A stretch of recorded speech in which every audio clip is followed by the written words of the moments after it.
إن الصفا والمروة من شعائر الله فمن حج البيت أو اعتمر فلا جناح عليه أن يطوف بهما ومن تطوع خيرا فإن الله شاكر عليم.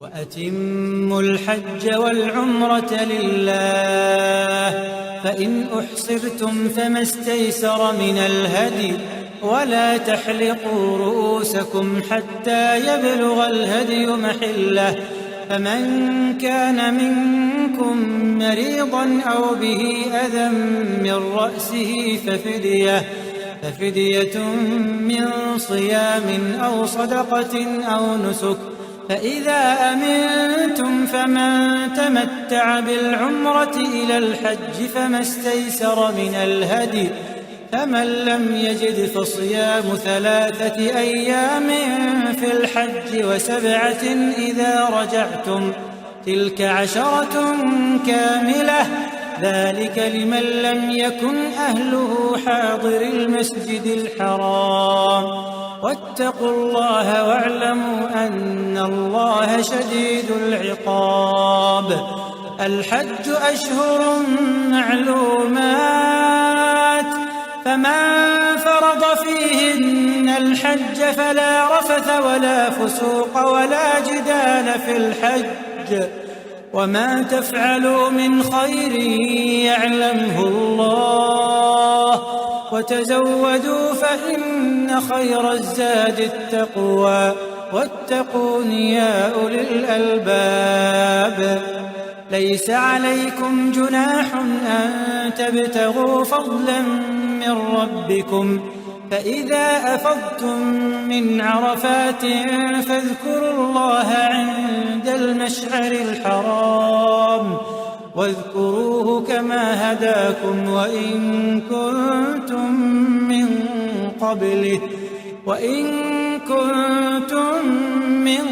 قبله لمن الضالين.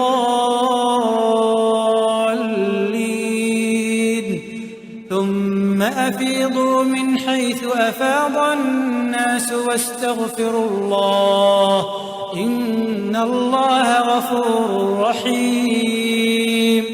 فإذا قضيتم مناسككم فاذكروا الله كذكركم آباءكم أو أشد ذكرا فمن الناس من يقول ربنا آتنا في الدنيا وما له في الآخرة من خلاق ومنهم من يقول ربنا آتنا في الدنيا حسنة وفي الآخرة حسنة وقنا عذاب النار. أولئك لهم نصيب مما كسبوا والله سريع الحساب. واذكروا الله في أيام معدودات فمن تعجل في يومين فلا إثم عليه ومن تأخر فلا إثم عليه لمن اتقى واتقوا الله واعلموا أنكم إليه تحشرون. اعوذ باللہ من الشیطان الرجیم بسم اللہ الرحمن الرحیم.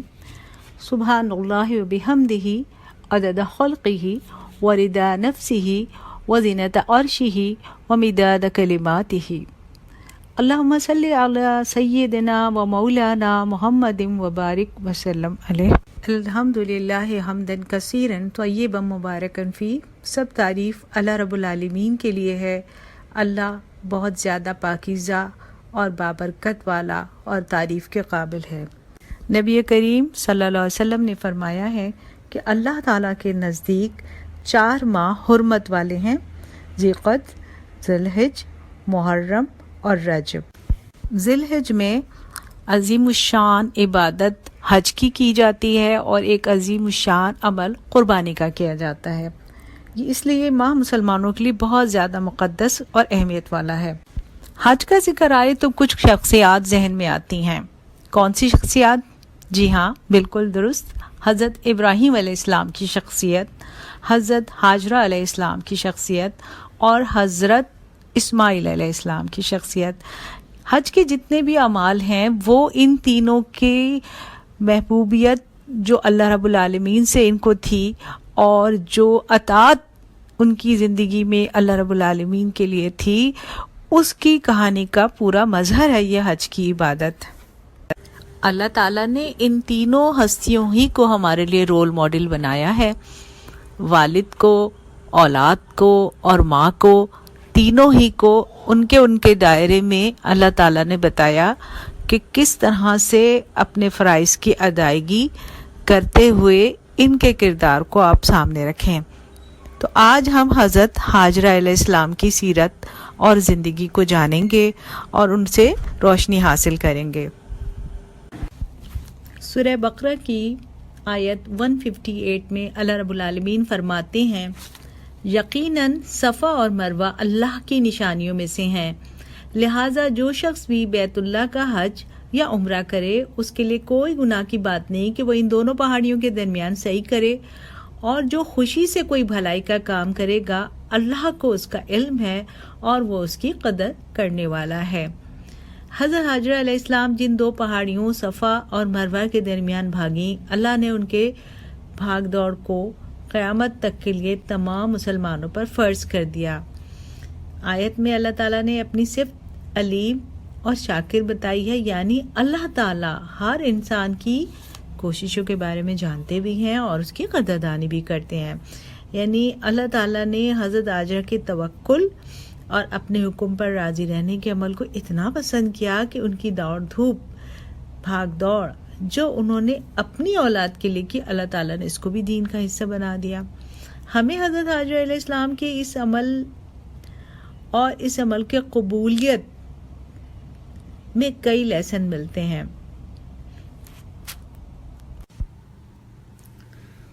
حضرت ہاجرہ علیہ السلام اور حضرت ابراہیم علیہ السلام کے واقعے میں ہوا کیا تھا؟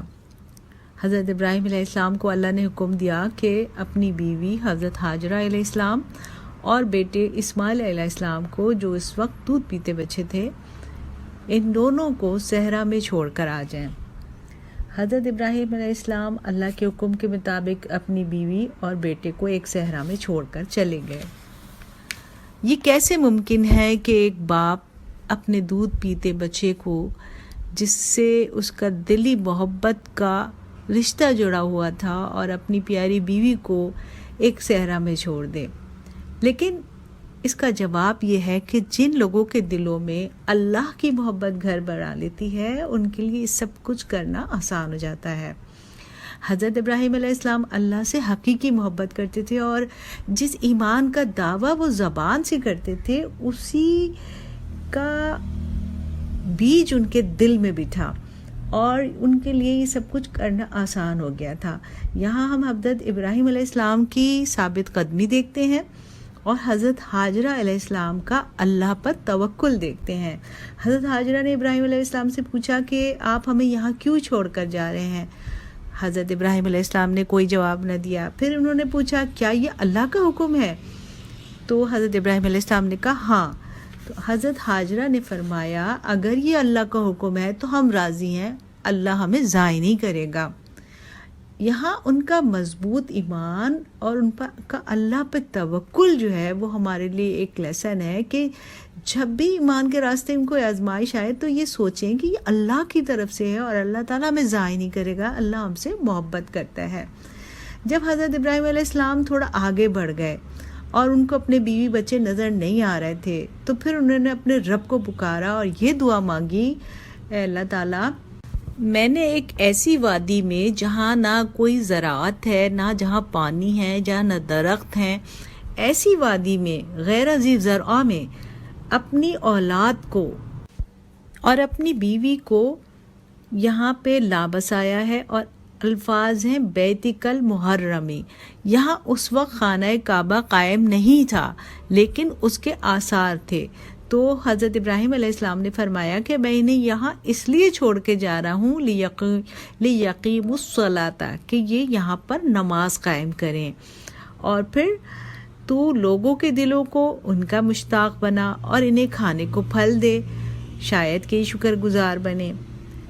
حضرت ابراہیم علیہ السلام کی اس دعا میں ہم ایمان کی کیفیت دیکھتے ہیں کہ بیوی اور اولاد کو صحرا میں چھوڑنے کا مقصد یہی تھا کہ یہ یہاں اللہ کا کلمہ بلند کریں گے، نماز قائم کریں گے، اور نماز قائم کرنے کے لیے لوگوں کا ہونا ضروری ہے، اس لیے یہ دعا کی کہ لوگوں کے دلوں کو ان کا مشتاق بنا دے، یعنی لوگ ان کے قریب آئیں اور لوگ ان سے محبت کریں اور ان سے دین سیکھیں۔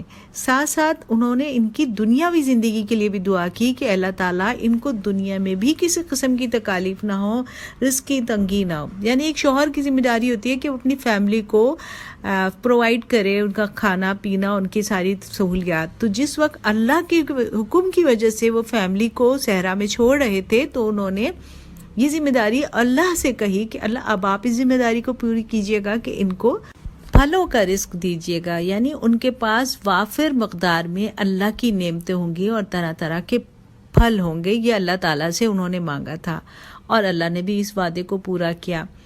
ہمیں معلوم ہے کہ جب حضرت ابراہیم علیہ السلام چلے گئے اور حضرت اسماعیل علیہ السلام کو بہت زیادہ پیاس لگی اور وہ پیاس کی وجہ سے رونے لگے اور زمین میں ایڑیاں رگڑنے لگے، تو حضرت ہاجرہ علیہ السلام جو ایک ماں تھی، ممتا بھرا دل تھا، وہ بے انتہا پریشان ہوئی، لیکن اس وقت وہ ہاتھ پہ ہاتھ رکھ کے نہیں بیٹھی رہیں۔ انہوں نے 2 رکعت نفل نماز کی نیت نہیں باندھی، انہوں نے تسبیح پڑھنا بھی شروع نہیں کی۔ انہوں نے کیا کیا؟ سعی کی، یعنی کوشش کی، ایک طرف دوڑتی ہوئی جاتی جہاں پہ پہاڑی ٹیلہ تھا، اس پہ چڑھ کے دیکھتی کہ دوسری طرف سے کوئی قافلہ تو نہیں آ رہا، کہیں سے پانی کا کوئی سوراخ تو نہیں ہے۔ پھر وہاں سے اس پہاڑی کے ٹیلے سے اتر کے دوڑتی ہوئی دوسرے پہاڑی کی ٹیلے پر جاتی ہیں اور وہاں جا کے دور دور نظر دوڑاتی ہیں کہ پانی کے کوئی آثار نظر آ جائیں۔ اس طرح انہوں نے اپنی اولاد کے لیے ادھر سے ادھر دوڑ لگائی کی، اور جب وہ 7ویں چکر میں واپس آئیں تو انہوں نے دیکھا کہ حضرت اسماعیل علیہ السلام جہاں پہ اپنے پیر کی ایڑیاں رگڑ رہے تھے وہاں سے پانی کا ایک چشمہ نکل آیا ہے اور پانی بہ رہا ہے۔ تو حضرت ہاجرہ علیہ السلام دوڑتی بھی گئیں اور انہوں نے اس پانی کے ارد گرد ریت سے تھوڑی سی منڈیر بنانے کی کوشش کی اور زم زم کہا کہ رک جا رک جا۔ اس طرح انہوں نے بہتے ہوئے پانی کو روکنے کی کوشش کی اور پھر اللہ تعالیٰ نے بعد میں وہاں اس پانی کو ایک کنویں کی شکل دے دی۔ حضور اکرم صلی اللہ علیہ وسلم نے فرمایا کہ اگر حضرت ہاجرہ اس پانی کو اس وقت نہ روکتی تو وہ پانی آج تک بہتا ہوا چشمہ ہوتا، جبکہ وہ ہماری سہولیت کے لیے اب ایک کنویں کی شکل میں موجود ہے اور ہم آج تک اس کے بابرکت پانی سے فائدہ اٹھاتے ہیں۔ اللہ تعالیٰ کو اپنی اس بندی کی ادا اتنی بھائی کہ اللہ تعالیٰ نے اسی عورت سے ایک عظیم تہذیب کو جنم دیا۔ یہاں سے قافلہ گزرا اور اس نے حضرت ہاجرہ سے اجازت طلب کی کہ کیا یہاں ہم اس پانی کے پاس ڈیرے ڈال سکتے ہیں، اپنے خیمے لگا سکتے ہیں۔ حضرت ہاجرہ نے انہیں اجازت دی اور وہ قبیلہ رفتہ رفتہ وہیں آباد ہو گیا۔ وہاں پہ آبادی بڑھتی گئی اور ساتھ ساتھ لوگ حضرت ہاجرہ علیہ السلام کے دین کو سیکھتے گئے۔ کئی برس کے بعد جب حضرت ابراہیم علیہ السلام اپنی بیوی اور بیٹے سے ملنے مکے واپس آئے اور رات کی تاریکی میں اپنے گھر کے قریب پہنچے تو انہوں نے سنا کہ حضرت ہاجرہ حضرت اسماعیل علیہ السلام کو صحف ابراہیم سکھا رہی ہیں۔ حضرت ابراہیم کا دل خوشی سے بھر گیا کہ اللہ تعالیٰ نے انہیں بڑی پاکیزہ بیوی اور پاکیزہ اولاد عطا کی ہے اور اللہ تعالیٰ کا انہوں نے شکر ادا کیا۔ ہمارے لیے تو یہ لیسن ہے کہ ہمیں ان کے نقش قدم پہ کیوں دوڑایا جا رہا ہے۔ حضرت ہاجرہ آج سے کئی ہزار سال پہلے صفا اور مروہ دونوں پہاڑیوں کے درمیان دوڑی تھیں، لیکن آج اتنے ہزار سال کے بعد بھی ہر مسلمان کو ان کے نقش قدم پہ دوڑنا لازم ہے۔ اس میں بہت سارے لیسن ہیں۔ سب سے پہلی چیز یہ ہے کہ نیکی کا کام کوئی مرد کرے یا عورت، اللہ تعالیٰ اس کی قدردانی کرتا ہے اور اللہ کی نظر میں دونوں برابر ہیں۔ پھر حضرت ہاجر کی جو کوشش تھی وہ اپنی اولاد کے لیے تھی، وہ کوئی عبادت نہیں کر رہی تھیں، لیکن اللہ تعالیٰ نے اس کوشش کو پسند کیا. یعنی عورت کی دوڑ دھوپ، سعی، تھکان اس کی فیملی کے لیے ہو، یہ اللہ کو پسند ہے. اس طرح اللہ تعالیٰ نے عورت کا دائرہ کار بھی متعین کر دیا کہ عورت کو اگر کوششیں کرنی ہے، اپنی جد و جہد کرنی ہے، اپنی ایفرٹس لگانی ہے، تو ان کا دائرہ اس کی فیملی کے گرد ہونا چاہیے. پھر اللہ تعالیٰ نے ان کی اس زندگی میں ہمیں یہ سبق بھی سکھایا ہے کہ کسی مقصد کے لیے انسان پہلے کوشش کرے، پھر اللہ کی مدد آتی ہے. ہاتھ پر ہاتھ باندھ کر بیٹھے رہیں اور صرف دعائیں کرتے رہیں، یہ اللہ کو منظور نہیں. کوشش بھرپور کریں اور ساتھ ساتھ اللہ کی مدد کا انتظار کریں دعا کرتے ہوئے. اور پھر ایک لیسن یہ بھی ہے کہ 4,500 سال گزرنے کے باوجود حضرت ہاجرہ کے نقش قدم پر جو لوگ دوڑ رہے ہیں اور ان کو رول ماڈل بنایا گیا ہے، انہیں یہ مقام تب ملا جب وہ ہجرت کر کے اپنے گھر کو چھوڑ کر، شوہر کو چھوڑ کر صحرا میں رہنے کے لیے تیار ہو گئیں. اگر وہ اپنا کمفرٹ زون نہ چھوڑتی، اپنا گھر اور اپنا وطن نہ چھوڑتی اور منع کر دیتی کہ میں صحرا میں پانی اور غذا کے بغیر نہیں رہوں گی، تو کیا یہ مقام انہیں ملتا؟ ہرگز نہیں. بلکہ ہمیں یہ لیسن پتہ چلا کہ بلند مرتبہ اور مقام انہی کو ملتا ہے جو محنت اور عظمت کا راستہ اختیار کرتے ہیں. ہم جیسے اپنے بچوں کو کہتے ہیں نا کہ امتحان میں اچھے نمبروں سے کامیابی اسی کو ملے گی جو محنت سے تعلیم حاصل کرے گا. اسی طرح ہماری زندگی میں ہمیں کوئی بھی مقام حاصل کرنا ہے تو ہمیں اپنے کمفرٹ زون کو چھوڑ کر مشکل راستے اختیار کرنے ہوں گے. حضرت ہاجرہ کی زندگی کو رول ماڈل بناتے ہوئے یہ بھی دیکھنا ہوگا کہ حضرت ہاجرہ نے اپنے شوہر کے حکم کو کس طرح مانا، اور اللہ تعالیٰ نے ان کو اتنا بڑا جو اعزاز دیا اس میں ان کا یہ رول بھی پسند کیا گیا تھا کہ انہوں نے شوہر کا حکم مانا. آج ہم دیکھتے ہیں کہ ہمارے معاشرے میں برداشت کم ہو گئی ہے اور عورتیں اب اپنے شوہروں کو اس طرح کا درجہ نہیں دیتی جیسا کہ اللہ رب العالمین نے حکم دیا ہے. اور جب یہ صبر، برداشت اور اطاعت کے جذبات ختم ہوئے تو فیملی بہت جلدی ٹوٹنے لگی ہے. عورت فیملی کے لیے قربانی دینا نہیں چاہتی، چھوٹی چھوٹی باتوں پر علیحدگی ہو جاتی ہے، معاشرے میں طلاق کا ریشو بڑھ رہا ہے. اگر ہم ایسی سوسائٹی نہیں چاہتے کہ جہاں پہ بروکن فیملیز ہوں اور ہوم لیس بچے ہوں، تو ہمیں حضرت ہاجرہ علیہ السلام کے اس کردار کو رول ماڈل بناتے ہوئے یہ سوچنا ہوگا کہ قربانی تو دینی ہوتی ہے اور قربانی کا نتیجہ بہت بڑا ہوتا ہے. اس کا جو رزلٹ ملتا ہے وہ انسان کی زندگی کو خوشگوار بنا دیتا ہے.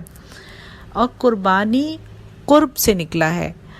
جس کے قریب ہونا ہو اس کے لیے قربانی دی جاتی ہے، یا جس کے قریب ہوتے ہیں اس کے لیے قربانی دی جاتی ہے.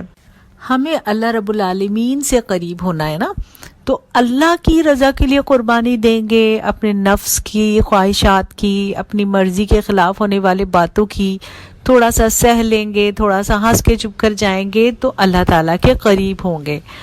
فیملی بھی ہمیں عزیز ہوتی ہے، فیملی سے بھی ہمیں قربت ہوتی ہے اور فیملی کو قریب ہی رکھنا چاہتے ہیں تو اس کے لیے بھی قربانی دینی ہوگی. نیند کی، آرام کی اور مٹیریل کی قربانی تو ہم دے ہی دیتے ہیں، لیکن جذبات کی قربانی، احساسات کی قربانی، بعض اوقات اپنی انا کی قربانی، یہ چیزیں فیملی کو جوڑ دیتی ہیں.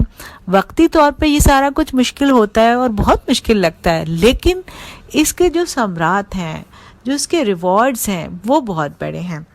اگر آج بھی ہماری عورتیں اپنی بھاگ دوڑ، اپنی کوشش کا محور اپنی نسلوں کی صحیح تربیت کو بنا لیں، اور تو ہمارا معاشرہ ایسے ہی تبدیل ہو سکتا ہے جیسے مکہ کے صحرا میں نخلستان بن گیا تھا. آج ہمارے چاروں طرف برائیوں کی دھوپ ہے، امن کا سایہ نہیں ہے، نیکیوں کا پیٹھا پانی نہیں ہے. یہ سب ہمیں اپنی اولاد کو فراہم کرنا ہے، تو اس کے لیے بیسک رول ایک عورت کو ہی ادا کرنا ہوگا. مرد کا بھی اپنا ایک رول ہے جس سے ہم انکار نہیں کرتے، مگر اللہ تعالیٰ نے عورت کا جو دائرہ کار فیملی کے لیے بنایا ہے کہ وہ اس فیملی کو اسٹرینتھ دے، اس فیملی کے لیے ایفرٹ کرے اور فیملی کے لیے قربانی دے، تو اللہ تعالیٰ نے اس کے بدلے میں عورت کے پیروں تلے جنت رکھی ہے اور اس کو بہت بڑے مقام سے نوازا ہے. یہ جو کہا جاتا ہے نا کہ عورت کو اسلام میں کوئی مقام نہیں دیا گیا یا اس کا مقام مردوں سے کم ہے، تو اس کا جواب یہ ہے کہ اللہ تعالیٰ نے تو عورت کو اتنا بڑا مقام دیا ہے کہ جو ایفرٹ اس نے اپنی فیملی کے لیے کی، اللہ تعالیٰ نے اس کو مرد اور عورت دونوں پر لازم کر دیا.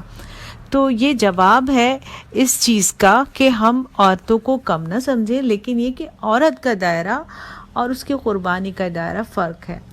حضرت ہاجرہ کی ہم بات کر رہے تھے کہ حضرت ہاجرہ نے کتنی زیادہ اللہ کے راستے میں قربانی دی، تو اللہ تعالیٰ نے ان کو ایک پوری تہذیب کا امام بنا دیا. انہوں نے ہی عرب قوم کو لکھنا پڑھنا سکھایا.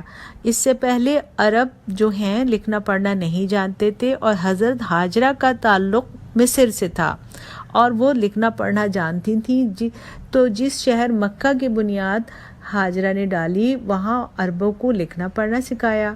جس طرح بچے کے دل کو، فیٹل ہارٹ کی دھڑکن کو ماں کے دل کی دھڑکن جمپ اسٹارٹ کرتی ہے، اسی طرح حضرت ہاجرہ علیہ السلام نے عرب قوم کو لکھنا پڑھنا سکھا کر ایک جمپ اسٹارٹ دیا، اور یہی عرب قوم مسلمان امت بن کے ابھری. اور حضرت ہاجرہ ایک عظیم ماں ہونے کے ساتھ ساتھ ایک عظیم ٹیچر بھی بنی، اور حضرت ہاجرہ نے پردے میں رہ کر اپنی خواتین کو علم بھی دیا اور ان کو فیملی لائف گزارنا بھی سکھایا، اور سوشل لائف کیسے گزاری جاتی ہے یہ بھی سکھایا، اور ایک پوری تہذیب کو جنم دیا اور پروان چڑھایا. ان کی زندگی کا مقصد کیریئر بنانا نہیں تھا، بلکہ ان کی زندگی کا مقصد اللہ کی نظر میں اپنا مقام بنانا تھا، جو اللہ تعالیٰ نے انہیں وہ مقام عطا کیا. آج یہ خواہش ہے کہ ہم ایک آزاد اور خود مختار زندگی گزاریں، اور ہم ہی کیوں قربانی دیں. تو دیکھیے، یہ جان لیں کہ دانا خاک میں مل کر ہی گلزار ہوتا ہے. مٹا دے اپنی ہستی کو اگر کچھ مرتبہ چاہے، یہ شاعر نے کہا ہے، اور میں اس میں تھوڑا سا اضافہ کرتی ہوں کہ مٹا دیں اپنی ہستی کو کچھ عرصے کے لیے، پھر آپ دیکھیں کہ مرتبہ ہی مرتبہ ہے. یعنی ایک دفعہ آپ قربانی کے عمل سے گزریں، ایک دفعہ آپ اپنے آپ کو فیملی کے لیے تھوڑا سا نیچے لائیں، تھوڑا سا کمپرومائز کریں، پھر آپ دیکھتے ہیں کہ فیملی بھی آپ کے آگے جھکی ہے اور سوسائٹی بھی آپ کی عزت کرتی ہے. میں ایک بات اور بھی کہنا چاہوں گی کہ آج بھی عورت فیملی کے لیے تھکنے کا عمل کر رہی ہے، لیکن اس کی سمت درست نہیں ہے.